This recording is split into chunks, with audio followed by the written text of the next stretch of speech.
Salut les amis, on continue la peinture tarte et sauce l'Atlantide, hein.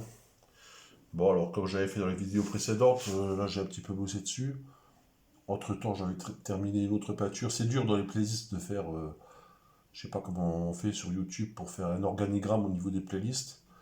Donc vous me verrez reprendre au fur et à mesure des vidéos. Comment dire, ce sera pas toujours dans l'ordre, mais il faudra chercher dans les playlists. Voilà, les différentes techniques.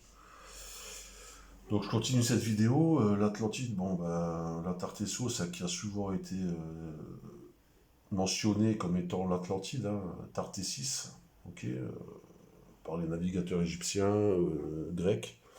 Il faut savoir que Tartessos, c'était une ville fondée par les très ingénieux phéniciens, ok.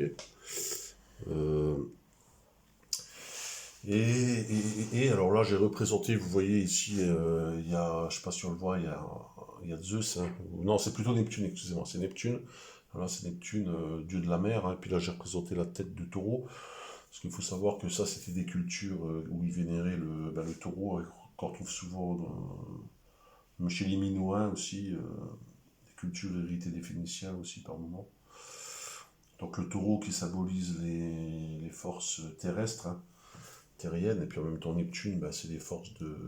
C'est les océans, quoi. Ok. Et, et donc voilà, je continue cette peinture qui. C'est sur les sujets de. Le thème des anciennes civilisations, interprété, hein, parce que chacun va interpréter à sa manière. Moi, c'est comme ça que j'interprète. En fait, comme c'est une cité antédiluvienne, d'accord, considérée comme antédiluvienne, donc je la considère un peu faites avec des gros murs cyclopéens, comme je suis en train de les représenter, surdimensionnés. Alors elles sont peut-être hyper dimensionnées par rapport à la taille humaine, parce que j'exagère un peu le trait, parce que c'est pour faire comprendre que c'est cyclopéen justement, ouais. Mais donc c'est pour ça ces rapports avec les divinités et tout ça. Et donc on voit que la cité, le port est gardé par deux atlantes, là, enfin, vous voyez, que j'ai fait au Posca doré. Puis on voit les navires phéniciens qui arrivent. Alors moi j'ai pris phénicien, c'est peut-être que Tartessos était construit par des autres personnes, hein. Mais moi il me semble que c'était plus les Phéniciens, comme c'était des habiles navigateurs. Voilà. Et si ça se trouve, je pense que cette cité a sûrement précédé mon avis, l'Empire égyptien, hein. Je pense qu'elle était peut-être là avant qu'elle soit anéantie par un raz-de-marée, quoi. Ok. Il est aucunement mentionné un volcan. Alors le raz-de-marée, si vous voulez, c'est un peu les derniers jours d'Atlantis, hein. Alors on voit pas encore l'effet catastrophique, mais derrière j'ai plus que suggéré, aisément suggéré la comète qui arrive pour tout défoncer. Alors peut-être que c'est peut-être pas une comète qui a détruit la cité, j'en sais rien. Moi il me semble que c'est un tsunami, mais j'ai quand même mis le truc de la comète parce que je trouvais que c'était marrant. Le truc tombé du ciel un peu, et en plus la comète qui engendre le tsunami justement.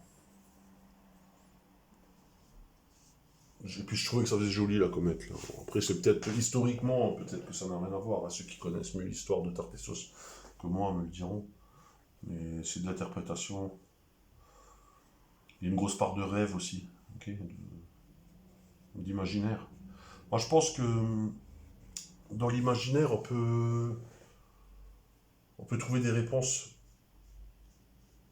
Vous voyez par exemple là, comme la façon que je me l'imagine la cité, peut-être que c'était ça, hein. À peu de choses près. Peut-être pas du tout, hein, ça peut-être rien à voir, mais vous voyez les cercles concentriques là, et puis au milieu la cité, je sais pas. Dites-moi ce que vous en pensez dans les commentaires. Et ce serait serait bien d'échanger. Mais moi, c'est vraiment la vision que j'ai de tarte et sauce. Il y a un youtubeur qui a fait une vidéo là-dessus, vous tapez tarte et sauce et il a tout fait en français. C'est un géologue, je crois. Et d'après des recherches au lidar, ils ont plus ou moins réussi à retrouver des reliefs, alors des anciens canaux, qui sont justement de forme circulaire, hein, qui correspondaient peut-être à la ville décrite par Platon, dans le Critias. Peut-être que ça a été un peu exagéré, vous voyez ce que je veux dire. Il y en a beaucoup qui voient l'Atlantide comme un truc hyper évolué, avec des vaisseaux spatials et tout. Je pense qu'il faut peut-être pas non plus. Peut-être, hein, je suis pas en train de. Voilà, moi je suis toujours. Moi je suis ouvert, hein, je suis pas dans. Vous voyez, je me dis que tout est possible finalement dans l'histoire de l'humanité, hein. On a bien trouvé le truc là, sous l'eau, là, qui était dans un musée, là, denticitaire, là, je sais pas comment ça s'appelle, là, une espèce d'artefact trouvé dans l'eau. Ça, même les horlogers, ils se sont demandé comment ils ont pu construire un truc aussi évolué à cette époque-là. Donc effectivement, on peut se poser des questions. Mais peut-être qu'ils avaient bel et bien des sources d'énergie qui nous dépassent. Euh, Peut-être qu'ils se servaient de, je sais pas moi, pour déplacer la matière, de toute façon pour déplacer de tels blocs et qu'ils puissent s'encastrer les uns sur les autres, il fallait bien une technologie avancée, parce qu'on voit bien que les pierres peuvent pas s'emboîter. Bon là je les ai représentées comme ça, mais on va dire que par rapport à la réalité, même ce que je fais, c'est même encore moins bien que la réalité, hein. Les murs cyclopéens, on se demande comment ils ont réussi à s'emboîter les uns les autres, quoi. Avec une perfection incroyable, quoi. Voilà, tout ça, c'est un mystère, hein. Il y en a qui parlent de pierres fondues. Pourquoi pas, hein? Pourquoi pas?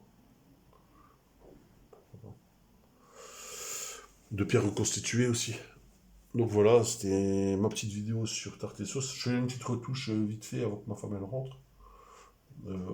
On reprendra pour ça la prochaine fois. Allez, ciao les amis.